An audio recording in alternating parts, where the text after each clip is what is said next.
Teacher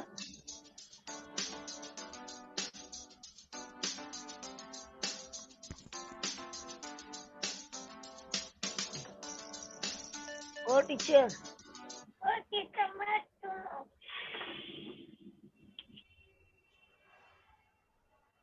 Brihanmumbai महानगरपालिका माध्यमिक शिक्षण विभागातर्फे आयोजित शाळा बंद पण शिक्षण सुरू या उपक्रमांतर्गत ऑनलाईन तासिकेत उपस्थित माननीय अधिकारी वर्ग, माननीय मुख्याध्यापक, माझे सहकारी शिक्षक वर्ग तसेच माझे लाडके विद्यार्थी मित्र यांचे मी हार्दिक स्वागत करते। मी नीता प्रदीप चौधरी, विलेपार्ले पश्चिम महापालिका माध्यमिक शाळा येथे सहाय्यक शिक्षिका म्हणून कार्यरत आहे। विद्यार्थी मित्रांनो, आपण मागच्या तासिकेला प्रकरण 6 वर्तुळ हा अभ्यासला, तो आपल्याला पूर्ण झाला होता। आज आपण त्याचं उजळणी आणि संकीर्ण प्रश्नसंग्रह 6 बघणार आहोत। बघा, उजळणी अतिशय महत्त्वाची असते। शिक्षक जेव्हा तुम्हाला शिकवत असतात तेव्हा आपल्याला समजतं, पण 8 दिवसाच्या आत जर तुम्ही त्याची उजळणी केली नाही तर तुम्हाला ते विसरायला होतं। म्हणून कधीही लक्षात ठेवा, जो घटक ज्या दिवशी शिकवला त्या दिवशी उजळणी करत चला। प्रकरण संपल्यानंतर त्याची उजळणी करा, म्हणजे तुमचं ते कायमस्वरूपी लक्षात राहील। आज आपण उजळणी आणि संकीर्ण प्रश्नसंग्रह 6 बघणार आहोत। तर नावातच आहे वर्तुळ, प्रकरण क्रमांक 6। वर्तुळ आपण इयत्ता 6वी पासून शिकत आहोत। तर वर्तुळ म्हणजे काय, तर प्रतलातील एका स्थिर बिंदूपासून समान अंतरावर असणाऱ्या सर्व बिंदूंच्या संचाला वर्तुळ असे म्हणतात। बघा, या आकृतीमध्ये समान अंतर आहे, स्थिर बिंदू आहे प्रतलातील P आणि या P बिंदू पासून समान अंतर आहे PC आहे, PD आहे आणि PB आहे, PA आहे, हे सर्व समान अंतर आहे। तर या आकृतीला आपण वर्तुळ असे म्हणतो। तर या स्थिर बिंदूला आपण म्हणतो केंद्रबिंदू, वर्तुळाचा केंद्रबिंदू। आणि तुम्ही जेव्हा वर्तुळ काढता तेव्हा कर्कटकचं जे लोखंडाचं टोक असतं ते तुम्ही स्थिर बिंदू म्हणून वापरता आणि पेन्सिल तुमची फिरत असते। स्थिर म्हणजे काय, न हलणारे। तर जे लोखंडी टोक आहे ते स्थिर बिंदू म्हणजे तो वर्तुळाचा केंद्रबिंदू असतो। दिलेल्या आकृतीमध्ये बिंदू P हा वर्तुळाचा केंद्रबिंदू आहे। आणि जे स्थिर अंतर तुम्ही घेतलं आहे, म्हणजे तुम्ही वर्तुळ काढताना कर्कटक मध्ये काही अंतर घेतात, ठराविक अंतर, त्या अंतराला आपण वर्तुळाची त्रिज्या असे म्हणतो। मग या आकृतीमध्ये काय कोणकोणती त्रिज्या आहे, रेख PC, रेख PA, रेख PD आणि रेख PB जोडला तो सुद्धा त्रिज्याच आहे। अशा असंख्य त्रिज्या आपण काढू शकतो, कारण वर्तुळावर असंख्य बिंदू आहेत। P बिंदू पासून समान अंतरावर असणारे असंख्य इथे बिंदू आहेत, त्याला आपण त्रिज्या असे म्हणतो। आता वर्तुळाची जीवा, वर्तुळाची जीवा म्हणजे वर्तुळावरील कोणतेही दोन बिंदू जोडणारा रेषाखंड। मग इथे मी घेतलाय बिंदू B आणि बिंदू C, यांना मी जोडला तर जो रेषाखंड तयार झालेला आहे त्याला आपण जीवा असे म्हणतो। अशा किती जीवा काढू शकतो आपण, असंख्य जीवा आपण काढू शकतो। वर्तुळावर असंख्य बिंदू आहे, कोणतेही दोन बिंदू जोडले तर तुम्ही जीवा काढू शकता। म्हणजे वर्तुळाची जीवा दिलेल्या आकृतीमध्ये BC आहे। आता C आणि D हा सुद्धा वर्तुळावरचा बिंदू आहे, मग तो सुद्धा जीवा आहे, पण काहीतरी स्पेशल आहे, काहीतरी विशेषता आहे BC आणि CD मध्ये। रेषाखंड BC आणि रेषाखंड CD मध्ये काय फरक आहे, तर CD हा रेषाखंड वर्तुळाच्या केंद्रातून गेलेला आहे, तर केंद्रातून जाणाऱ्या जीवेस आपण व्यास असे म्हणतो। मग या आकृतीमध्ये व्यास आहे आपला रेख CD। असे आपण असंख्य व्यास काढू शकतो। आता व्यासाला आपण 2-3 प्रकारे त्याची व्याख्या करू शकतो। काय काय, सर्वात मोठी जीवा, जीवा काढताना बघा तुम्ही इथून जो जीवा काढली, इथे असे जीवा काढत जर तुम्ही गेले तर जी सर्वात मोठी जीवा आहे ती केंद्रातून जाते, तर सर्वात मोठी जीवेला आपण व्यास म्हणतो। त्यानंतर व्यासाचं जे सूत्र आहे काढण्यासाठी, तर आपण जर त्रिज्या इथे CP जर 3 सेंटीमीटर आपण घेतला तर PD सुद्धा 3 सेंटीमीटर येईल, कारण एकाच वर्तुळाच्या त्रिज्या सारख्याच असतात, एकरूप असतात। म्हणजे हा 3 आणि PD 3, म्हणजे CD ची लांबी आपली 3 अधिक 3 किती होईल, 6। म्हणजेच आपल्या लक्षात येतंय की वर्तुळाचा व्यास हा त्रिज्येच्या दुप्पट असतो। म्हणजे त्रिज्या दिली असता तुम्ही व्यास काढू शकता आणि व्यास दिला असता तुम्ही त्याच्या निम्मे केलं तर तुम्ही त्रिज्या काढू शकता। या प्रकारे आपण वर्तुळाच्या व्यासाला 2-3 प्रकारे त्याची आपण व्याख्या करू शकतो। काय काय, सर्वात मोठी जीवा म्हणजे व्यास, त्रिज्येच्या दुप्पट म्हणजे व्यास आणि केंद्रातून जाणारी जीवा म्हणजे व्यास. दिलेल्या आकृतीमध्ये रेख CD हा आपला व्यास आहे. त्यानंतर केंद्रीय कोन. बघा इथे कोन तयार झालेले आहेत. कोन APD, तसेच कोन APC. काय विशेषता आहे या कोनांची? त्यांचा जो कोनाचा शिरोबिंदू आहे. कोनाचा शिरोबिंदू म्हणजे काय? ज्या बिंदूपाशी कोन तयार झालेला आहे. या आकृतीमध्ये कोन P येथे कोन तयार झालेला आहे. कोन APD मध्ये बिंदू P पाशी आपला कोन तयार झालेला आहे. तर केंद्रीय कोन कोणाला म्हणायचं? की ज्या कोनाचा शिरोबिंदू हा वर्तुळाच्या केंद्रावर असतो किंवा वर्तुळाचा केंद्रच असतो त्याला आपण केंद्रीय कोन असे म्हणतो. मग इथे आणखी कोणता कोन दिसतोय आपल्याला? कोन APC. त्याचा सुद्धा शिरोबिंदू बिंदू P वर्तुळाच्या केंद्रावर आहे, म्हणून त्याला आपण केंद्रीय कोन असे म्हणतो. ह्या सर्व मूलभूत गोष्टी आहेत ज्या तुम्हाला वर्तुळ प्रकरण शिकताना तुम्हाला याचा खूप उपयोग होणार आहे. आणि हे जर तुम्हाला ओळखता नाही आलं जीवा व्यास तर तुम्ही पुढे गडबडणार. कारण उदाहरण सोडवताना जीवा दिली आहे म्हणजे तुम्हाला समजलं पाहिजे कोणत्या रेषाखंडाची लांबी दिली आहे, म्हणून तुम्हाला या सर्व मूलभूत गोष्टी माहिती पाहिजे. त्यानंतर प्रतलातील वर्तुळे. जर मी तुम्हाला सांगितलं की एका प्लेन कागदावर वर्तुळे काढा, तर बघा मुलांची कल्पनाशक्ती अफाट असते. ते वेगवेगळ्या प्रकारची वर्तुळे काढतील, काही एकरूप वर्तुळे काढतील. तेच आपल्याला शिकायचं आहे. एकरूप वर्तुळे म्हणजे काय? बघा नावातच आहे. गणित भाग 2 असा विषय आहे की नाव आणि आकृती ही तुम्ही जर समजून घेतली तर तुम्हाला अतिशय सोपं जाणार आहे. एकरूप हा शब्द आपण इयत्ता 6वी मध्ये पहिल्यांदा ऐकला. एकरूप म्हणजे काय? तर अशा आकृत्या ज्या तंतोतंत जुळतात त्यांना आपण एकरूप वर्तुळे असे म्हणतो. मग एकरूप रेषाखंड आपण शिकलो. एकरूप रेषाखंड केव्हा म्हणायचं? जेव्हा दोन रेषाखंडांची लांबी समान असते तेव्हा त्याला आपण एकरूप रेषाखंड म्हणतो. मग एकरूप वर्तुळे, मी जर 5 सेंटीमीटर त्रिज्या असलेला एक वर्तुळ काढला आणि त्यालाच एकरूप असलेला वर्तुळ कोण तुम्हाला दुसऱ्या विद्यार्थ्याला काढायला सांगितला तर काय करणार तो विद्यार्थी?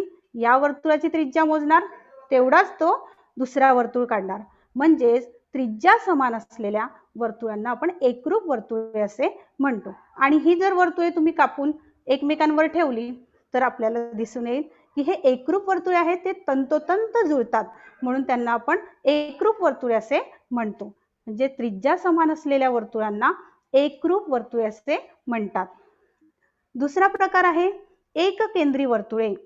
एककेंद्री, एक म्हणजे एक आणि केंद्र म्हणजे आपल्याला माहिती आहे. वर्तुळ काढताना जर आपण 2-3 वर्तुळे काढताना एकच असंख्य काढू शकता तुम्ही. असंख्य वर्तुळे काढताना केंद्र एकच घेतला, परंतु काय दिसतंय इथे? हे जे अंतर आहे ते वेगवेगळे. पहिल्या वर्तुळामध्ये जर 3 सेंटीमीटर त्रिज्या असेल तर दुसऱ्यामध्ये थोडी जास्त आहे, तिसऱ्यामध्ये आणखी जास्त आहे. तुम्ही असंख्य वर्तुळे इथे काढू शकता.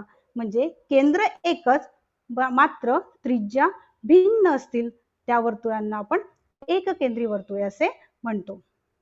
त्यानंतर एकाच बिंदूत छेदणारी वर्तुळे यांनाच आपण स्पर्श वर्तुळे सुद्धा म्हणतो. आता एकाच बिंदूत छेदणारी बघा इथे 2 आकृत्या दिसत आहेत.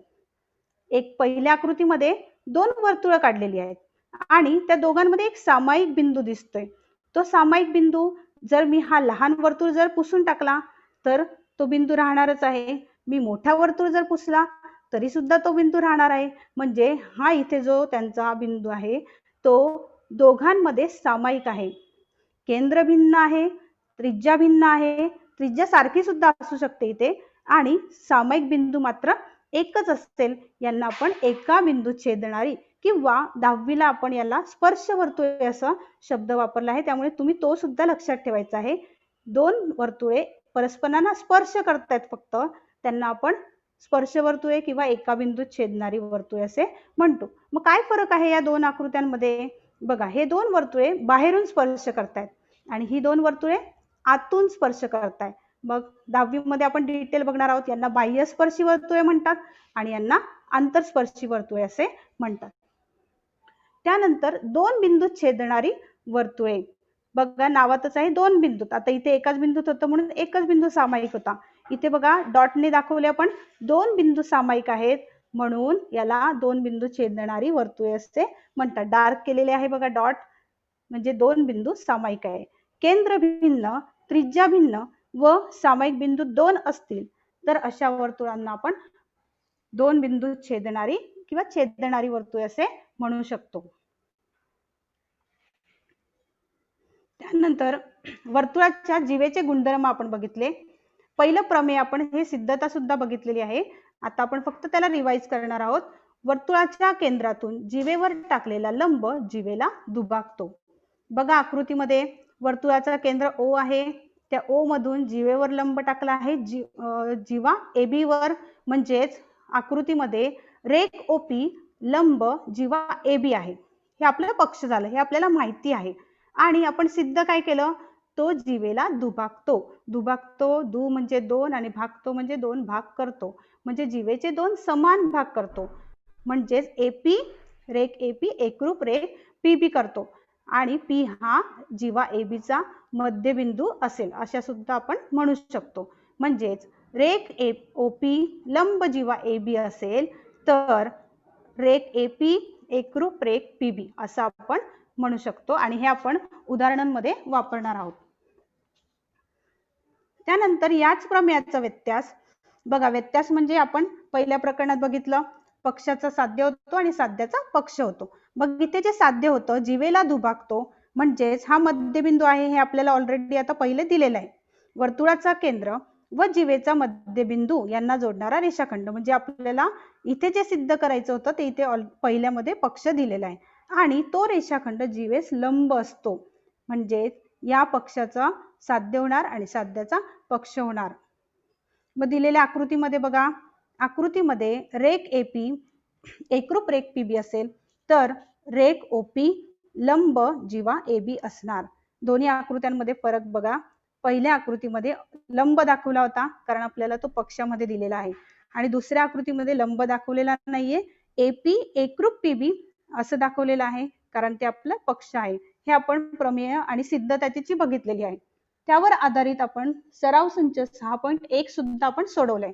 त्यामध्ये कसे उदाहरणे होते, तर यावर आधारित उदाहरणे कसे येतात की वर्तुळाची त्रिज्या, वर्तुळाची जीवा आणि वर्तुळापासूनचे अंतर.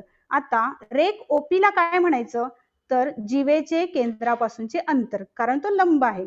आपण अंतर मोजताना नेहमी लंबांतर मोजतो, म्हणून जीवा AB वर OP ने जो लंब टाकलाय ते लंबांतर आहे, म्हणजे जीवा AB चे केंद्रापासूनचे अंतर रेख OP आहे. या तिघांपैकी काय काय, वर्तुळाची त्रिज्या, वर्तुळाची जीवा आणि केंद्रापासूनचे अंतर, या 3 गोष्टींपैकी आपल्याला कुठले दोन घटक देणार, त्या 2 घटकांवर आधारित आपल्याला तिसरा घटक काढायचा असतो. तर तिसरा घटक काढताना आपण काय वापरणार, बघा काटकोन त्रिकोण झाला आहे. इथे काटकोन त्रिकोण डोक्यात आला म्हणजे त्यासोबतच पायथागोरसचे प्रमेय डोक्यात आलेच पाहिजे. मग 2 घटक दिले असतात, तिसरा घटक आपल्याला जर काढायचा असेल तर आपण पायथागोरसचे प्रमेय इथे वापरणार आहोत. आता बघा, जर बहुपर्यायी प्रश्न असतील तिथे तुम्हाला फक्त उत्तर टिक करायचं असतं, म्हणजे फक्त दिलेलं उत्तर पटकन तुम्हाला जर काढायचं असेल तर तुम्ही पायथागोरसचे त्रिकूट लक्षात ठेवू शकता. पायथागोरसचे त्रिकूट म्हणजे काय, तर तीन नैसर्गिक संख्यांचा संच. त्रिकूट, त्रि म्हणजे 3 संख्यांचा संच. 3 नैसर्गिक संख्यांचा संच ज्यामध्ये मोठ्या संख्येचा वर्ग हा इतर 2 संख्यांच्या वर्गाच्या बेरजे एवढा असतो. मग बघा इथे एक गंमत मी दाखवलेली आहे. 3 चा पाडा, 4 आणि 5 चा पाडा. जर तुम्ही त्यातला पहिला अंक घेतला 3, 4, 5, हे पायथागोरसचं त्रिकूट आहे. दुसरा अंक जोडी घेतली 6, 8, 10, हे सुद्धा पायथागोरसचं त्रिकूट आहे. आपण पहिलं बघूया 3, 4, 5. आता यातली मोठी संख्या आहे 5, 5 चा वर्ग 25 आणि 3 आणि 4 हे लहान संख्या, म्हणजे त्यांच्या वर्गाची आपल्याला बेरीज करायची. 3 चा वर्ग 9 आणि 4 चा वर्ग 16, त्यांची बेरीज आपली झाली 25. त्या दोघांची बेरीज या मोठ्या संख्येच्या वर्गा एवढी आली, म्हणजेच याला आपण पायथागोरसचे त्रिकूट असे म्हणतो. हे सोडून इतरही त्रिकूट आहेत, ते तुम्ही त्रिकूट शोधा. हे तुम्हाला मी गृहपाठ देते की तुम्ही त्रिकूट शोधून वहीत लिहून ठेवा आणि हे सुद्धा तुम्ही वहीत बनवा. याचा उपयोग आपल्याला उदाहरण सोडवताना, म्हणजे पटकन तुम्हाला कॅल्क्युलेशन मध्ये जो तुमचा वेळ जातो तो तुमचा वेळ वाचेल आणि पटकन तुमच्या लक्षात येईल. एक बाजू 3 आणि एक बाजू 4 असेल तर तुमचा कर्ण हा 5च येणार आहे, किंवा कर्ण दिला असेल 10 आणि एक बाजू 8 असेल तर तिसरी बाजू आपली 6 येणार आहे. हे तुमच्या पटकन लक्षात येतं आणि तेवढा वेळ आपला कॅल्क्युलेशनचा वाचतो. त्यानंतर आपण बघितलं एकरूप जीवांचे गुणधर्म. एकरूप जीवांचे गुणधर्म मध्ये पहिलं प्रमेय आपण बघितलं होतं, एकाच वर्तुळातील एकरूप जीवा वर्तुळ केंद्रापासून समान अंतरावर असतात. आता एकाच वर्तुळात घ्यायचे किंवा तुम्ही दोन वेगवेगळ्या वर्तुळात एकरूप जीवा घेतल्या तरी चालेल. एकरूप जीवा म्हणजे काय, इथे बघा जीवा AB एकरूप जीवा CD असेल तर त्या वर्तुळ केंद्रापासून समान अंतरावर असतात. समान अंतरावर असतात म्हणजे काय, आताच तुम्हाला सांगितलं अंतर बघताना केंद्रापासूनचं लंबांतर घ्यायचं आहे, म्हणजे OP आणि OQ. आणि दिलेलं काय आहे आपल्याला, जर जीवा AB एकरूप जीवा CD असेल तरच की OP आणि OQ हे एकरूप असतं. एकाच वर्तुळातील एकरूप जीवा वर्तुळ केंद्रापासून समान अंतरावर असतात. ह्याच्यावर आधारित 6.2 आपण सोडवलेला आहे, तर ते सोडवताना तुम्ही याचा उपयोग केला आहे. त्याचाच व्यत्यास बघा, एकरूप वर्तुळात वर्तुळ केंद्रापासून समान अंतरावर असणाऱ्या जीवा एकरूप असतात. बघा आता यामध्ये काय दिलेलं होतं, आधी जीवा एकरूप आहेत आणि इथे आपल्याला सिद्ध काय करायचंय, जीवा एकरूप असतात म्हणजे व्यत्यास आहे पक्ष आणि साध्य यांची उलटापालट झालेली आहे. आणि इथे काय दिलेलं आहे व्यत्यास मध्ये, त्या वर्तुळ केंद्रापासून समान अंतरावर आहेत. म्हणजे आपल्याला काय लक्षात ठेवायचंय, दोन जीवा एकरूप असतील तर त्या केंद्रापासून समान अंतरावर असतात आणि जर समान अंतरावर असतील त्या जीवा तर त्या एकरूप असतात. हे 2 पॉइंट आपल्याला लक्षात ठेवायचे आहेत. त्यानंतर भौमितिक रचनेचा थोडा पार्ट आता त्रिकोण प्रकरणात आपला टाकलेला आहे. चौथ्या प्रकरणात तुम्ही त्रिकोण रचना शिकलात. त्रिकोण रचना किंवा ज्या मूलभूत रचना आहेत, त्रिकोणा रेषाखंडाचा लंब दुभाजक काढणे, कोनाचा कोन दुभाजक काढणे, हे सगळं आपण 7वी पासून शिकतोय. पण त्याची रिव्हिजन परत आपण 9वीत चौथा प्रकरण शिकताना बघितली. त्याचाच उपयोग आपण त्रिकोणाचे अंतर्वर्तुळ काढताना करणार आहोत. अंतर्वर्तुळ म्हणजे काय, तर त्रिकोणाचे अंतर्वर्तुळ हे त्रिकोणाच्या सर्व बाजूंना आतून स्पर्श करते. बघा आकृतीमध्ये आतून स्पर्श केलेला आहे वर्तुळाने, म्हणून त्याला अंतर्वर्तुळ असे म्हणतात. आणि हे अंतर्वर्तुळाची रचना कशी करायची हे आपण मागे बघितले. फक्त आपण कन्फ्यूज कुठे होतो, अंतर्वर्तुळ काढायचं असेल तर कोन दुभाजक काढायचे की लंब दुभाजक काढायचे, कारण पुढचं जे आहे आपलं परिवर्तुळ, त्यामध्ये आपण बाजूंचे लंब दुभाजक काढतो आणि यामध्ये कोनांचे दुभाजक काढतो. अंतर्वर्तुळ आणि कोनाचे दुभाजक हे 2 पॉइंट तुम्ही लक्षात ठेवायचे, म्हणजे तुम्ही कन्फ्यूज होणार नाही. अंतर्वर्तुळ शब्द आला की त्यापुढे कोन दुभाजक असं डोक्यात सेट करून ठेवायचा, म्हणजे आपण अंतर्वर्तुळ काढताना कोनाचे दुभाजकच काढणार. मग काय करतो आपण, दिलेल्या मापाचा त्रिकोण काढतो, इथे काढलेला आहे. त्यानंतर अंतर्वर्तुळ काढण्यासाठी कोणत्याही 2 कोनांचे दुभाजक काढावे लागतात. मग कोणतेही कोन घ्या, आपण शक्यतो पायालगतचे कोन घ्यायचे, कारण आकृती काढायला आपल्याला बरं पडतं. पायालगतचे कोन घेतल्यानंतर आपण त्रिकोणांचे जे दुभाजक असतात ते एकसंपाती असतात. एकसंपाती असतात म्हणजे ते दोन्ही एकाच बिंदूत छेदतात. दोन्ही म्हणजे आपण 3 काढले तरी सुद्धा ते एकाच बिंदूत छेदतात, कारण त्रिकोणाचे कोन दुभाजक हे एकसंपाती असतात. आणि त्यांच्या संपात बिंदूला काय म्हणतात, संपात बिंदू म्हणजे काय, तर त्रिकोणाचे तिन्ही कोन दुभाजक ज्या बिंदूत छेदतात त्याला आपण एकसंपात बिंदू असतो, त्या संपात बिंदूला आपण अंतरकेंद्र असे म्हणतो. आता इथे I हा अंतरकेंद्र आहे. बघा दोन्ही कोनांचे जे दुभाजक आहे ते I या बिंदूमध्ये छेदलेले आहेत आणि त्याला आपण अंतरकेंद्र असे म्हणतो. अंतर्वर्तुळाचा केंद्रबिंदू आहे म्हणून त्याला आपण अंतरकेंद्र म्हणतो. म्हणजेच कोनांचे दुभाजक एकसंपाती असतात आणि त्याच्या संपात बिंदूला आपण अंतरकेंद्र असे म्हणतो. यावर आधारित आकृत्या आपण 6.3 मध्ये काढलेल्या आहेत. त्यानंतर त्रिकोणाचे परिवर्तुळ काढणे. आता बघा परिवर्तुळ म्हणजे काय, तर त्रिकोणाचे परिवर्तुळ त्रिकोणाच्या तिन्ही शिरोबिंदूमधून जाते आणि परिवर्तुळ काढण्यासाठी कोणत्याही दोन बाजूंचे लंबदुभाजक आपल्याला काढावे लागतात. बघा, परिवर्तुळ आणि लंबदुभाजक. आंतरवर्तुळाला काय घेतलं आपण? आंतरवर्तुळ आणि कोन दुभाजक हे दोन पॉइंट सेट करायचे आहे माइंड मध्ये. आंतरवर्तुळ, कोन दुभाजक. त्यानंतर परिवर्तुळाला लंब दुभाजक हे आपण काढणार आहोत. दिलेल्या मापाचा त्रिकोण काढायचा, कोणत्याही दोन बाजूंचा लंब दुभाजक काढायचा आणि ते लंब दुभाजक सुद्धा एकसंपाती असतात, म्हणजे एकाच बिंदूत छेदतात.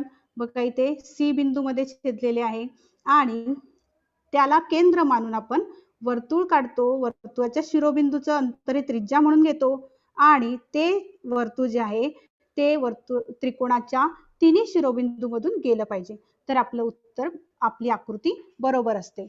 मग हे जर काढताना थोडी जरी इकडे तिकडे झालं, कारण लंब दुभाजक काढताना जर तुमची चूक झाली तर तो केंद्रातून त्रिकोणाच्या शिरोबिंदूतून जाणार नाही. त्याकरता एकदम व्यवस्थित सुरुवातीपासूनच त्रिकोण काढताना पॉइंट एकदम व्यवस्थित घ्यायचे, म्हणजे तो तुमचा तिन्ही शिरोबिंदूतून जाणार आहे.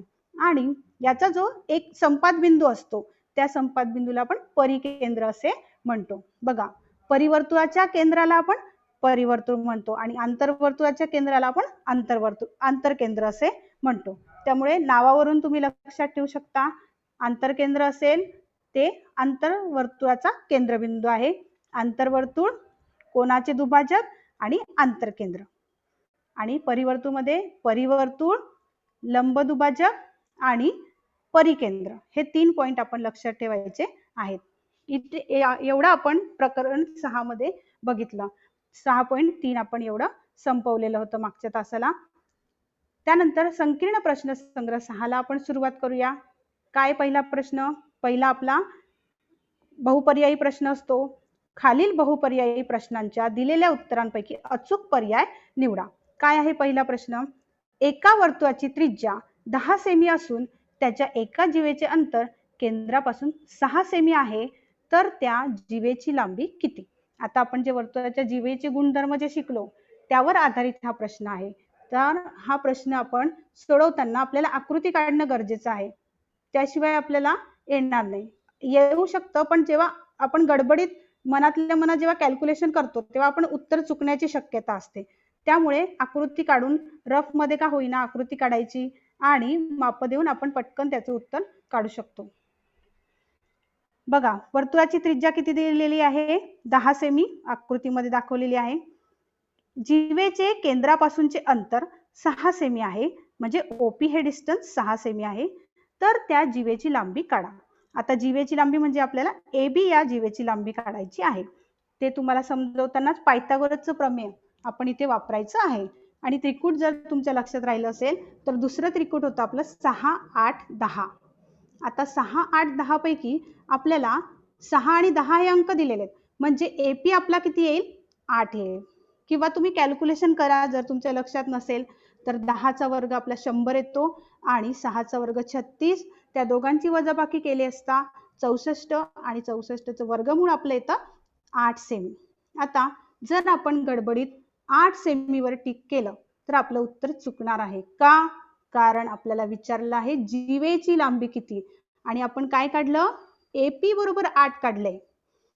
तर AP हा ABचा मध्यबिंदू आहे आणि APच्या दुप्पट आपली जीवा AB येणार आहे. मग 8च्या दुप्पट करायचं विसरायचं नाही. 8च्या दुप्पट येणार 16. म्हणून आपलं उत्तर आहे पर्याय क्रमांक A. त्यानंतर दुसरं बघा, त्रिकोणाच्या तिन्ही कोनांचे दुभाजक एकसंपाती असतात, त्या संपात बिंदूला काय म्हणतात? बघा, कोनांचे दुभाजक म्हणजे अंतर्वर्तुळ आपल्या डोक्यात आलं पाहिजे आणि अंतर्वर्तुळाचा केंद्रबिंदू अंतरकेंद्र हा असतो. म्हणून पर्याय क्रमांक C हा आपला उत्तर आहे. त्यानंतर त्रिकोणाच्या सर्व शिरोबिंदूतून जाणाऱ्या वर्तुळाला काय म्हणतात? तर त्रिकोणाच्या सर्व शिरोबिंदूतून जाणाऱ्या वर्तुळाला आपण पर्यायांचा विचार करूया. परिवर्तुळ, आंतरवर्तुळ, एकरूप वर्तुळ आणि एककेंद्री वर्तुळ. यापैकी आंतरवर्तुळ तर नाहीये, कारण आंतरवर्तुळ आतून स्पर्श करते बाजूंना. एकरूप वर्तुळ पण नाही. एककेंद्री पण नाही. म्हणजे काय उरले आपलं, परिवर्तुळ हे आपलं उरलेलं आहे आणि तेच बरोबर उत्तर आहे. सर्व शिरोबिंदूतून जाणाऱ्या वर्तुळाला आपण परिवर्तुळ असे म्हणतो. चौथं बघा, एका वर्तुळाची जीवा 24 सेमी लांबीची असून तिचे केंद्रापासूनचे अंतर 5 सेमी असेल तर त्या वर्तुळाची त्रिज्या किती असेल? यासाठी सुद्धा आपल्याला आकृती लागेल. आकृतीमध्ये बघा, मग आपण दिलेल्या बाबी लिहून घेऊ. वर्तुळाची जीवा 24 सेमी लांबीची आहे. जीवा म्हणजे पूर्ण जीवा 24 ची आहे. त्यानंतर OM हा लंब आहे. मग वर्तुळाच्या केंद्रातून जीवेवर टाकलेला लंब जीवेला दुभागतो, म्हणजे 2 सारखे भाग करतो. म्हणजे 24च्या निम्मे इकडे 12 आणि इकडे 12 आपण असं लिहून घेणार आहोत. आता बघा, तुम्हाला वर्तुळाची त्रिज्या काढायची आहे.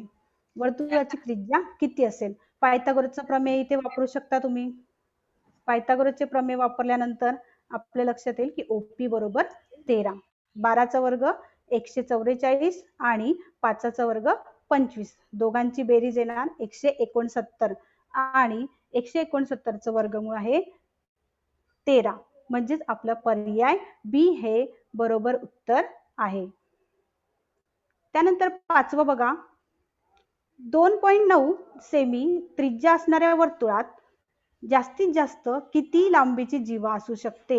आता जास्तीत जास्त लांबीची म्हणजे सर्वात मोठ्या जीवेला आपण काय म्हणतो? व्यास म्हणतो. आणि व्यास हा त्रिज्येच्या दुप्पट असतो, हे आपण बघितलं. मग 2.9 सेमी त्रिज्या जर असेल तर त्याचा व्यास त्याच्या दुप्पट येणार. वर्तुळात जास्तीत जास्त लांबीची जीवा म्हणजेच व्यास असते आणि व्यास हा त्रिज्येच्या दुप्पट असतो. म्हणून आपलं उत्तर येणार, त्रिज्या किती आहे? 2.9. 2.9च्या दुप्पट म्हणजे 29. समजा 29च्या दुप्पट 58 आणि पॉइंट आहे म्हणून 5.8 हे उत्तर आपलं बरोबर आहे. मग एक लक्षात घ्यायचंय, तुम्हाला उत्तर लिहिताना पर्याय लिहायचा आहे. 5.8 हे उत्तर लिहायचं नाही. म्हणून पर्याय क्रमांक डी. 10वीला बोर्डाच्या परीक्षेत सुद्धा पहिला प्रश्न असतो, त्यामध्ये तुम्हाला पर्याय क्रमांक लिहायचा असतो. फक्त ABC असेल तर ABC किंवा 1 2 3 असेल तर तो तुम्हाला पर्याय क्रमांक लिहायचा आहे, उत्तर लिहायचं नाही. बरेच मुलं उत्तर पण लिहितात आणि पर्याय पण लिहितात किंवा काही मुलं फक्त पर्याय लिहितात. त्यामुळे लक्षात घ्यायचं आहे, पर्याय क्रमांक हे तुम्हाला लिहायचं आहे. पुढचं बघा, एका वर्तुळाची त्रिज्या 4 सेमी आहे. O हा वर्तुळाचा केंद्रबिंदू आहे आणि लेंथ OP बरोबर 4.2 सेमी आहे असल्यास बिंदू P चे स्थान कुठे असेल? आता आपण एक गोष्ट लक्षात घेतली पाहिजे, वर्तुळाची त्रिज्या आहे 4 सेमी आणि O हा केंद्रबिंदू आहे. P हा बिंदू कुठे असणार असं आपल्याला विचारलेलं आहे. मग P जर दिलेल्या बिंदूचं जर केंद्रापासूनचं अंतर त्रिज्या एवढं असेल तर तो बिंदू वर्तुळावर असतो. बरोबर, 4 सेमी दिलं असेल तर तो केंद्रावर असणार, कारण स्थिर बिंदूपासून जर त्याचं अंतर त्रिज्या एवढं असेल तर तो नक्कीच वर्तुळावर येणार, कारण समान अंतरावर असणाऱ्या बिंदूंचा संच म्हणजेच वर्तुळ असतं. म्हणजे दिलेल्या बिंदूचे केंद्रापासूनचे अंतर जर त्रिज्या एवढे असेल तर तो बिंदू वर्तुळावरच असतो. त्यानंतर बिंदूचे केंद्रापासूनचे अंतर जर त्रिज्येपेक्षा कमी असेल तर तो बिंदू वर्तुळाच्या अंतर्भागात असतो. बघा, त्रिज्या 4 आणि 4 पेक्षा कमी अंतरावर असणारा बिंदू म्हणजे एक बाउंड्री समजूया आपण. 4 सेंटीमीटरची बाउंड्री आखलेली आहे. जर केंद्रापासून जर 3.5 सेमी अंतरावर असेल तर तो नक्कीच बाउंड्रीच्या आत येणार. म्हणजे आणि तिसरं आपलं, बिंदूचे केंद्रापासूनचे अंतर त्रिज्येपेक्षा जास्त असेल तर तो बिंदू वर्तुळाच्या बाह्य भागात असतो. म्हणजेच बाउंड्रीच्या बाहेर गेला, आपण 4 सेंटीमीटरवर बाउंड्री आखली होती, त्याच्यात तो बाहेर गेला बिंदू म्हणजे तो बाह्य भागात असतो. मग आपल्याला दिलेलं काय आहे बघा, डिस्टन्स OP 4.2 आहे आणि त्रिज्या किती आहे? 4 सेमी. मग OP हे डिस्टन्स त्रिज्येपेक्षा जास्त आहे म्हणजेच तो बाउंड्रीच्या बाहेर गेलेला आहे. म्हणून आपण सांगू शकतो की तो बिंदू, तिसऱ्या पॉइंट नुसार तो बिंदू त्रिज्येपेक्षा जास्त अंतर आहे म्हणून तो वर्तुळाच्या बाह्य भागात असेल. म्हणजे पर्याय क्रमांक सी, तो वर्तुळाच्या बाह्य भागात असणार. पुढचं बघा 7वं उदाहरण. एका वर्तुळात समांतर असणाऱ्या जीवांची लांबी 6 सेमी व 8 सेमी आहे. त्या वर्तुळाची त्रिज्या 5 सेमी असल्यास त्यांच्या जीवांमधील अंतर किती? आता बघा, एकाच वर्तुळात 2 जीवा समांतर आहे आणि जीवांची लांबी वेगवेगळी आहे. एक जीवा आहे 6 सेमीची आणि एक आहे 8 सेमीची. त्याची त्रिज्या आपल्याला दिलेली आहे आणि त्या जीवांमधील आपल्याला अंतर काढायचं आहे. आता बघा, आपण आकृतीमध्ये दाखवलं आहे की AB ही जीवा 6 सेमीची आहे आणि OM हा लंब टाकलेला आहे. OM लंब टाकल्यामुळे काय, वर्तुळाच्या केंद्रातून जीवेवर टाकलेला लंब जीवेला दुभागतो. म्हणजेच AM हा आला 6च्या निम्मे म्हणजे 3. AM 3 सेंटीमीटर, वर्तुळाची त्रिज्या आपल्याला 5 सेमी दिलेली आहे, म्हणजेच OA बरोबर 5 सेंटीमीटर. आता आपल्याला विचारलं काय आहे, त्या जीवांमधील अंतर किती? जीवांमधील अंतर काढण्यासाठी म्हणजेच आपल्याला MN हे अंतर काढायचं आहे. MN अंतर काढण्यासाठी आपण आधी OM अंतर काढूया. OM काढताना बघा, पायथागोरसचं त्रिकूट आठवा. 3 4 5 पहिलाच आपला होता 3 4 5. म्हणजेच हे OM जे अंतर आहे ते किती येणार, 4 येणार. त्यानंतर या त्रिकोणामध्ये, त्रिकोण CON मध्ये आपण पायथागोरसचं प्रमेय वापरूया. कर्ण दिलेला आहे 5, एक बाजू दिलेली आहे 4 आणि आपल्याला तिसरी बाजू काढायची आहे. अर्थातच 3 4 5 हे आपलं पायथागोरसचं त्रिकूट आहे, म्हणजेच ON किती येणार, 3 सेंटीमीटर. आता आपल्याला MN काढायचं आहे. MON हे तिन्ही एक रेषे आहेत, म्हणजेच MN हे OM आणि ON यांच्या बेरजे एवढं असणार. OM बरोबर 4 सेंटीमीटर, ON बरोबर 3 सेंटीमीटर. MON हे एक रेषे आहेत, म्हणजेच MN बरोबर OM अधिक ON. OM आहे 4 आणि ON आहे 3, म्हणून 4 अधिक 3 बरोबर 7. आपलं उत्तर आहे पर्याय क्रमांक D, म्हणजे 7 आपलं उत्तर आलेलं आहे. पर्याय D हे बरोबर उत्तर आहे. अशा प्रकारे बहुपर्यायी पहिला प्रश्न आपला असतो आणि त्या पहिल्या प्रश्नामध्ये तुम्हाला फक्त करेक्ट आन्सरला, बरोबर आन्सरला टिक करायचं असतं किंवा लिहायचं असतं. पर्याय क्रमांक फक्त लिहायचा आहे. पण कधी कधी काय असतं, फक्त वाचून आपल्याला समजत नाही, थोडं आपल्याला कॅल्क्युलेशन करायला लागतं, आकृती करायला लागते. हे लिहिणं पेपरमध्ये हे लिहिणं अपेक्षित नाही, आकृती काढणे सुद्धा अपेक्षित नाही. तुम्ही डायरेक्टली तुम्ही ते प्रश्न क्रमांक आणि उत्तर लिहिताना पर्याय क्रमांक असं लिहायचं आहे. 1 गुणासाठी हा पहिला प्रश्नामधला A पार्ट मध्ये येतो, पण कॅल्क्युलेशन तुम्ही रफ मध्ये करायचं आहे. त्यानंतर दुसरं जे उदाहरण आहे ते अभ्यासक्रमातून वगळलेलं आहे, पण तुम्ही ते करायचं आहे का, कारण सोपं आहे. आपण शिकलो आहोत ते परिवर्तुळ आणि अंतर्वर्तुळ काढायचं आहे. बघा, समभुज त्रिकोण DSP मध्ये DS 7.5. आता समभुज असल्यामुळे एकच बाजू आपल्याला दिलेली आहे आणि सर्व बाजू सुद्धा 7.5च येणार. तर आकृती समभुज त्रिकोणची काढणं अतिशय सोपं आहे, ते काढून घ्या. त्यानंतर परिवर्तुळ आणि अंतर्वर्तुळ काढायचे त्याचं आणि त्याच्या त्रिज्या मोजायच्या आहेत आपल्याला. त्या त्रिज्या मोजल्यानंतर त्या त्रिज्यांचं आपल्याला परिवर्तुळाच्या त्रिज्येचं अंतर्वर्तुळाच्या त्रिज्येशी असलेले गुणोत्तर काढा. बघा, यावर्षी जरी ते अभ्यासातून वगळलेलं असलं तरी पुढच्या वर्षी आपल्याला 10वी द्यायची आहे. आपण स्व अभ्यास म्हणून ते करायचं आहे आणि नाही जर तुम्हाला जमलं तर शिक्षकांना आपण विचारायचं आहे. पुढचं उदाहरण बघा 4. आकृतीमध्ये C हे वर्तुळाचे केंद्र आहे, रेख QT हा व्यास आहे, CT बरोबर 13, CP बरोबर 5 असेल तर जीवा RS ची लांबी काढा. आधी आपण आकृतीमध्ये बघूया काय काय दिलेलं आहे. आकृतीमध्ये C हे वर्तुळ केंद्र आहे, त्यानंतर QT हा व्यास आहे, म्हणजेच तो केंद्रातून जातो आहे, आणि CT ची लांबी म्हणजेच वर्तुळाची त्रिज्या 13 सेंटीमीटर आहे आणि CP बरोबर 5. CP 5 दिलाय म्हणजेच काय, वर्तुळ केंद्रापासून जीवेचं जे अंतर आहे ते 5 आहे, कारण हा व्यास आहे म्हणजेच केंद्रातून टाकलेला लंब आहे आणि ते लंबांतर आपल्याला 5 सेंटीमीटर दिलेलं आहे. तर जीवा RS काढा. ही RS आपल्याला काढायची आहे. तुमच्या लक्षात लगेच आलं असेल, वर्तुळाची त्रिज्या CT आहे म्हणजे CR सुद्धा 13 येईल, CP दिली आहे 5, म्हणजे आपण पी आर काढू शकतो. पी आरच्या दुप्पट केली की आपल्याला उत्तर त्याचं मिळणार आहे. पण लिहिण्याची पद्धत आपली व्यवस्थित पाहिजे. रेख सी आर आपण काढलेला आहे. आकृतीमध्ये रेख सी आर दिलेला नव्हता, तो आपण डॉटेड लाईननी जोडून घ्यायचा आहे. बघा, जेव्हा तुम्ही आकृतीमध्ये काही बदल करतात तेव्हा अशी डॉटेड लाईन काढायची आहे, म्हणजे परीक्षकाला पण समजतं की हे नंतर तिथे रचना केलेली आहे. काय रचना केली मग? रेख सी आर काढा. रेख सी आर काढला. आता रेख सी आर आणि रेख सीटी या एकाच वर्तुळाच्या त्रिज्या आहेत, म्हणजेच त्या एकरूप असणार. परंतु सी आर आपल्याला किती दिलेला आहे? 13 सेंटीमीटर. म्हणून सीटी आपल्याला 13 सेंटीमीटर दिलाय, म्हणजे सी आर सुद्धा 13 सेंटीमीटर आपला येणार. आणि सीपी किती दिलेला आहे? 5 सेंटीमीटर. कोण CPR हा 90 अंश. कोण CPR हा 90 अंश, कारण तो व्यास आहे आणि केंद्रातून टाकलेला लंब आहे. आता आपण काटकोन त्रिकोण CPR मध्ये बघणार आहोत. काटकोन त्रिकोण म्हटला की पायथागोरस आपल्या डोक्यात येतो. CPR इथे आपल्याला दोन बाबी माहिती आहेत आणि तिसरी बाब आपल्याला काढायची आहे, ती आपण पायथागोरसच्या प्रमेयाने काढणार आहोत. मग कर्ण कोण आहे? CR वर्ग. CR हा कर्ण आहे.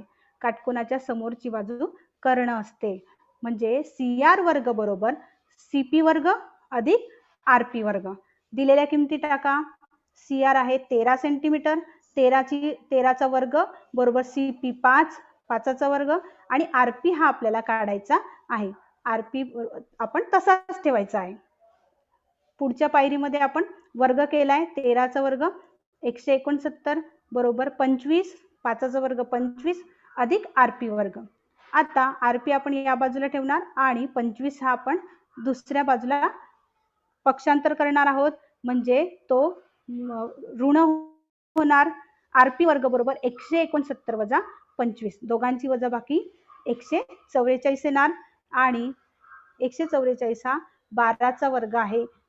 याकरता तुम्हाला वर्ग पाठ असणे आणि वर्गमूळ माहित असणे खूप गरजेचं आहे. 1 ते 30 हे वर्ग पाठच करून ठेवायचे आहेत, आणि त्या पुढचे सुद्धा शॉर्टकट पद्धती आहेत, त्या सुद्धा तुम्ही समजून घ्यायच्या आहेत. RP वर्ग बरोबर 144, दोन्ही बाजूचे वर्गमूळ घेऊन RP बरोबर 12. आता RP बरोबर 12 आपल्याला मिळाले, आणि केंद्रातून जीवेवर टाकलेला लंब जीवेला दुभागतो, म्हणजेच RP जेवढा आहे तेवढाच SP असणार. RP 12, SP सुद्धा 12. मग आपल्याला काय काढायचंय? जीवा RS आपल्याला काढायची आहे. जीवा RS काढताना आपण काय करणार? मग RP आणि PS यांची बेरीज करणार आहोत. RS बरोबर RP अधिक SP, कारण RPS हे एक रेषीय बिंदू आहेत. मग RP ची किंमत 12, तसेच SP सुद्धा 12 आहे. 12 अधिक 12, त्याची उत्तर आपल्याला हे RS बरोबर 24. आपलं उत्तर आपण पुन्हा एकदा लिहून घेणार आहोत. जीवा बरोबर 24 एकक. सेंटीमीटर आपल्याला एकक दिलेलं नाहीये, म्हणून आपण एकक हे उत्तर लिहिलेलं आहे. मग आपलं जीवा RS चं किंमत आलेली आहे 24 एकक. तुम्हाला स्क्रीनशॉट काढायचं असेल विद्यार्थ्यांना तर काढून घ्या, म्हणजे तुम्हाला वहीत हे उदाहरण लिहिता येईल.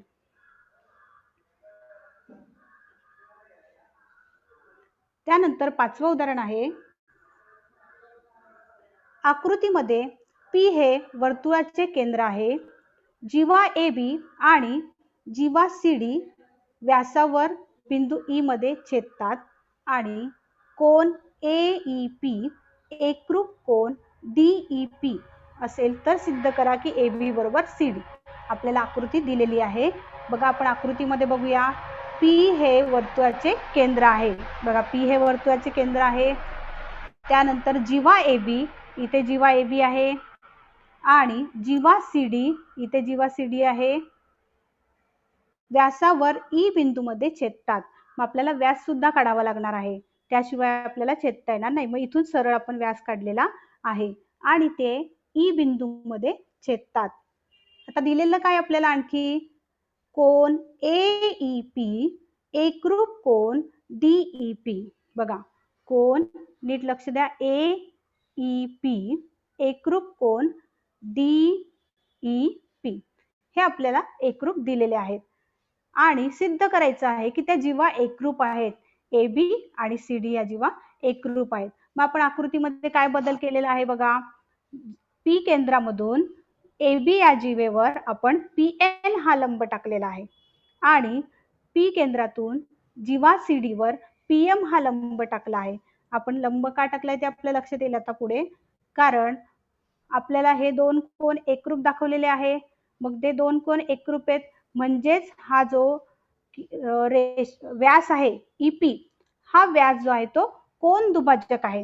कोन दुभाजक म्हणजे कोनाचे दोन समान भाग करणारा किरण, त्याला आपण कोन दुभाजक म्हणतो. आणि आपल्याला दिलेलं काय आहे, एईपी आणि कोन डीईपी हे एकरूप दिलेले आहेत. ते एकरूप आहे म्हणजेच हा किरण ईपी जो आहे, जो व्यास ईपी आहे तो कोन दुभाजक आहे. आणि आपण त्रिकोण या प्रकरणात बघितलं की त्रिकोणाच्या कोन दुभाजकावरील प्रत्येक बिंदू हा कोनांच्या भुजांपासून समदूर असतो. आता बघा इथे कोणता कोन दुभागला गेलेला आहे, कोन ए ई डी, याचे दोन समान भाग झाले की नाही. कोन ए ई डी याचे दोन समान भाग कोणी केलेले आहे, व्यास ईपी ने याचे दोन समान भाग केलेले आहे. याला व्यास नाही म्हणता येणार ईपीला, पण किरण ईपी असं आपण म्हणूया. त्याचे दोन समान भाग केलेले आहेत म्हणजेच हा कोन दुभाजक आहे. पी हा बिंदू कोन डी ई ए च्या दुभाजकावर आहे. मग कोन दुभाजकाचं प्रमेय आपण त्रिकोण प्रकरणात शिकलो. कोन दुभाजकावरील प्रत्येक बिंदू हा कोनाच्या भुजांपासून समदूर असतो. कोणत्या कोनाच्या, मग डी ई ए या कोनाच्या भुजांपासून. भुजा कोण आहेत मग, ईडी आणि ई ए. बघा उदाहरण अतिशय छोटे पण समजण्यासाठी थोडं कठीण आहे. डीई आणि ई ए हे भुज आहेत कोनांच्या आणि त्या दुभाजकाच्या प्रत्येक बिंदूपासून समदूर असतात. समदूर असतात म्हणजे समान अंतरावर असतात. मग पी एन हे जे अंतर आहे ते आपण लंबांतर काढले म्हणजे पी चे या भुजेपासूनचे अंतर पी एन आहे आणि पी एम हे जे अंतर आहे ते सी डी या ईडी या कोनाच्या भुजेपासून अंतर आहे. म्हणजेच पी एन एकरूप पी एम येणार आपलं. काय, रेख पी एम एकरूप रेख पी एन. कारण का, कारण कोन दुभाजकावरील प्रत्येक बिंदू हा कोनाच्या भुजांपासून समदूर असतो, समान अंतरावर असतो. आता एकरूप जीवांचे गुणधर्म आठवा. एकरूप जीवांच्या गुणधर्म मध्ये आपण काय बघितलं, एकाच वर्तुळात जीवांपासून समान अंतरावर असणाऱ्या, वर्तुळाच्या केंद्रापासून समान अंतरावर असणाऱ्या जीवा या एकरूप असतात. हे आपण बघितलं. काय, एकाच वर्तुळात केंद्रापासून समान अंतरावर असणाऱ्या जीवा एकरूप असतात. मग या दोन्ही जीवा समान अंतरावर आहेत की नाही, आपण सिद्ध केलं. पीएम आणि पीएन हे एकरूप आहेत. पीएम आणि पीएन हे एकरूप आहेत म्हणजेच ह्या दोन्ही जीवा ए बी आणि सी डी ह्या जीवा वर्तुळ केंद्रापासून समान अंतरावर आहेत म्हणजेच त्या सुद्धा एकरूप असतील की नाही. जीवा ए बी आणि जीवा सी डी या एकरूप असतील. आपण इथे कारण लिहिताना लिहायचंय, वर्तुळ केंद्रापासून समदूर असलेल्या जीवा एकरूप असतात आणि तेच आपल्याला सिद्ध करायचं होतं बघा. जीवा ए बी एकरूप जीवा सी डी आणि आपण सिद्ध केलेलं आहे. फक्त 4 ओळीचं हे उदाहरण आहे पण तुमच्या लक्षात यायला पाहिजे की आपण कोणतं प्रमेय इथे वापरायचं आहे. कारण हे जे प्रमेय आहे कोन दुभाजकाचं ते आपण जास्त कुठे वापरत नाही, त्यामुळे आपल्या पटकन लक्षात येत नाही. म्हणून हे उदाहरण स्पेशल आहे की ज्यामध्ये तुम्हाला 2च प्रमेय वापरायचे आहे आणि 4 ओळीत तुमचं उत्तर इथे संपलेलं आहे. काय, फक्त दिलेल्या ज्या गोष्टी असतात की नाही त्याचा वापर आपल्याला कसा करता येईल तो विचार करायचा. एईपी आणि डीईपी हे दिलेलं आहे. हे दोन कोन एकरूप म्हणजेच हा दुभाजक आहे आणि दुभाजकावरचा प्रत्येक बिंदू हा, आणि हे देण्याचं कारण काय हा सुद्धा आपल्या डोक्यात प्रश्न आला पाहिजे की हे दिलंय हे कशासाठी दिलं असेल, मग हे अंतर आपण इथे काढलं पाहिजे. अशा प्रकारे तुम्ही उदाहरणं सोडवायची आहेत. उदाहरण सोपं असतं, फक्त कुठे काय कोणतं प्रमेय वापरायचं हे आपल्याला लक्षात आलं पाहिजे. स्क्रीनशॉट काढायचं असेल विद्यार्थ्यांना तर काढून घ्या तुम्ही या उदाहरणाचा.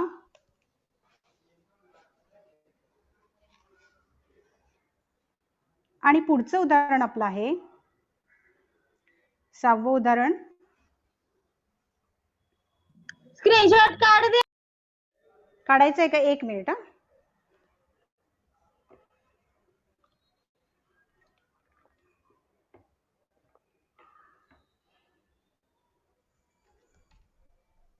तुमचा स्क्रीनशॉट काढून झाला असेल असं मला वाटतंय. मुळात कळतंय. पुढचं 6वं उदाहरण बघा. आकृतीमध्ये ओ केंद्र असलेल्या वर्तुळाचा CD हा व्यास व AB ही जीवा आहे. काय? वर्तुळाचं केंद्र O आहे, CD हा व्यास आहे आणि जीवा ही AB आहे. व्यास CD हा जीवा AB ला E बिंदूपाशी लंब आहे. तर दाखवा की त्रिकोण ABC हा समद्विभुज त्रिकोण आहे. आपण आकृतीत उदाहरण समजून घेऊया. आता काय काय दिलेलं आहे. O केंद्र आहे, वर्तुळाचा व्यास CD आहे, म्हणजे तो केंद्रातून जात आहे.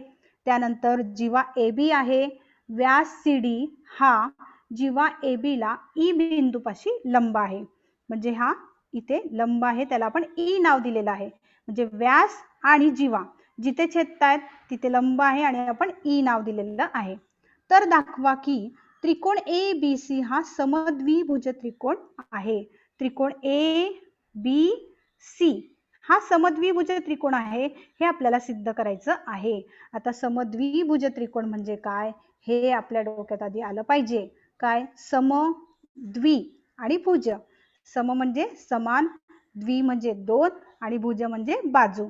म्हणजे ज्या त्रिकोणाच्या दोन बाजू समान असतात किंवा एकरूप असतात त्याला आपण समद्विभुज त्रिकोण आहे असे म्हणतो. म्हणजे आता आपल्याला त्रिकोण ABC हा समद्विभुज त्रिकोण आहे, म्हणजे आपल्याला काय सिद्ध करायचंय की या त्रिकोणाच्या दोन बाजू एकरूप आहेत. मग दोन बाजू एकरूप आपण कोणत्या दाखवणार आहोत? AC आणि CD चा जर आपण विचार केला. काय AC आणि CD चाच विचार केला? कारण इथे जो काटकोन त्रिकोण, दोन त्रिकोण तयार झालेले आहेत, हे दोन त्रिकोण जर आपण एकरूप दाखवले तर आपल्याला त्या बाजू एकरूप दाखवता येतील.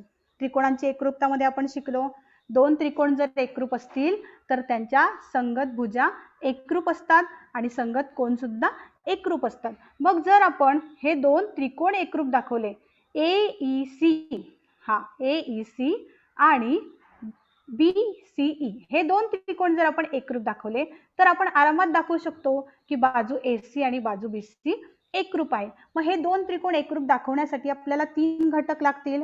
आपण शिकलो त्रिकोणाच्या एकरूपतेच्या कसोट्या, बाबा कसोटी, बाकोबा कसोटी, कोबाको कसोटी आणि एक स्पेशल काटकोन त्रिकोणाची कर्णभुजा कसोटी. या 4 कसोट्या आपण शिकलेल्या. त्यातली आपल्याला इथे कोणती वापरता येईल आणि कोणकोणते एकरूप घटक आपल्याला दाखवता येतील याचा विचार आपण करणार आहोत. मग आपल्याला काय काय माहिती आहे त्याचा आधी विचार करू आपण. एक तर इथे 90 अंशाचा कोन आहे, इथे सुद्धा 90 अंशाचा कोन आहे, म्हणजे एक कोन आपल्याला एकरूप मिळालेला आहे. मग कोन एकरूप आहे, त्याच्या आजूबाजूच्या बाजू एकरूप आहेत का हा आपण विचार करूया. मग त्याच्या बाजूची बाजू आहे A आणि B, ती एकरूप दाखवता येईल का आपल्याला? केंद्रातून टाकलेला लंब जीवेला दुभागतो हा गुणधर्म आपल्या लक्षात आहे, म्हणजे A आणि B हे सुद्धा आपण दाखवू शकतो. म्हणजे एक बाजू मिळाली, एक कोन मिळाला आणि आता आपल्याला बाजू ही आपल्याला जर मिळाली तर बघा नाव बघा त्रिकोणाची, AEC आणि BEC, म्हणजे CE हा कॉमन आहे, CE ही बाजू सामायिक आहे, म्हणजे हे दोन त्रिकोण आपण बाकोबा कसोटीनुसार एकरूप दाखवू शकतो. असा आधी तुम्ही विचार आकृतीमध्ये बघून करायचा आणि नंतर विचार आपण लिहिण्याचा करणार आहोत. काय काय दिले आपल्याला आकृतीवरून? रेख ओळी लंब जीवा AB, रेख ओळी लंब जीवा AB, केंद्रातून टाकलेला लंब जीवेला दुभागतो. त्यानंतर म्हणजेच A एकरूप B आपल्याला दिलेले आहे. रेख A लंब A एकरूप B आपल्याला माहिती आहे, कारण वर्तुळाच्या केंद्रातून जीवेवर टाकलेला लंब दुभागतो. एक बाजू आपण लिहून घेतली. मग दोन्ही त्रिकोणांची नावं लिहूया. त्रिकोण CAE व त्रिकोण CBE मध्ये रेख AE एकरूप रेख B, त्यानंतर रेख CE एकरूप रेख CE, कारण काय? सामायिक भुजा दोघांमध्ये आहे, ती भुजा म्हणजेच ती सामायिक आहे. त्यानंतर कोन CEA आणि कोन CEB प्रत्येकी 90 अंश मापाचे ते आहेत किंवा प्रत्येकी काटकोन असं सुद्धा तुम्ही लिहिलं तरी चालेल. दिलेले आहे आपल्याला, ती लंब आहे म्हणून. त्यानंतर म्हणून दोन बाकोबा, आपण तीन घटक आपल्याला मिळालेले आहेत, म्हणून बाकोबा कसोटीनुसार CAE आणि CBE हे दोन त्रिकोण एकरूप झाले. मग ते दोन त्रिकोण एकरूप आहेत म्हणजे त्यांच्या संगत भुजा एकरूप असणार. मग उरली कोणती भुजा आहे? आपण AE तर घेतली, CE पण घेतली, उरली कोण? AC. AC आणि BC आपली उरलेली आहे तिसरी बाजू आणि ती सुद्धा एकरूप असणार. रेघ CA एकरूप रेघ CB. कारण काय द्यायचं आहे? एकरूप त्रिकोणाच्या संगत बाजू. आता एकरूप त्रिकोणाच्या दोन संगत बाजू एकरूप आहे म्हणजे त्रिकोण ABC मध्ये दोन बाजू एकरूप झाल्या म्हणजे आपल्याला सिद्ध काय करायचंय? त्रिकोण ABC हा समद्विभुज त्रिकोण आहे. मग दोन बाजू जर एकरूप आहेत तर तो समद्विभुज होणार की नाही? CA एकरूप BC म्हणून त्रिकोण ABC हा समद्विभुज त्रिकोण आहे आणि ते आपण सिद्ध केलेलं आहे. अतिशय सोपं उदाहरण आहे. त्रिकोणाच्या एकरूपता जर तुम्ही लक्षात घेतल्या तर तुम्हाला बरेचसे उदाहरण 10वी सुद्धा बरेचसे उदाहरणं सोडवणं खूप सोपं जातं आणि ते घटक कसे शोधायचे, कोणता घटक आपण घेऊ शकतो हे तुमच्या लक्षात आलं पाहिजे.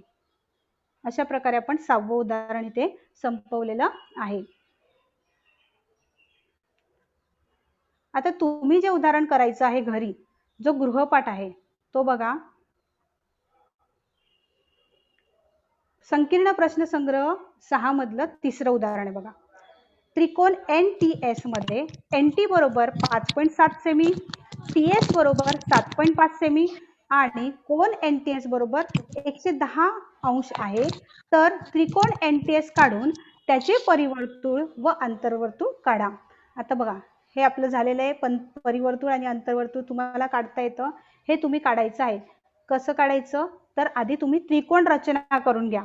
त्रिकोण रचना केल्यानंतर एकाच त्रिकोणात तुम्हाला परिवर्तुळ पण काढायचे आणि अंतर्वर्तुळ सुद्धा काढायचं आहे. म्हणजे एकाच त्रिकोणामध्ये त्या त्रिकोणाचे तुम्हाला बाजूंचे लंब दुभाजक काढायचे, त्याच कोनांचे तुम्हाला कोन दुभाजक काढायचे आणि ते जिथे छेदतील तो केंद्र मानून तुम्ही परिवर्तुळ काढायचं आहे आणि अंतर्वर्तुळ लंब टाकून अंतर्वर्तुळ सुद्धा काढायचा आहे. हा गृहपाठ तुम्ही घरी आज करायचा आहे. संकीर्ण प्रश्नसंग्रह 6 मधील तिसरं उदाहरण. आज आपण प्रकरण 6 ची उजळणी आणि संकीर्ण प्रश्नसंग्रह 6 इथे आपण आज संपवलेला आहे. मी आशा व्यक्त करते की तुम्हाला समजलं असेलच आणि काही प्रॉब्लेम असेल, काही समजलं नसेल तर तुम्ही विचारू शकता. कोणाला काही अडचण आहे का?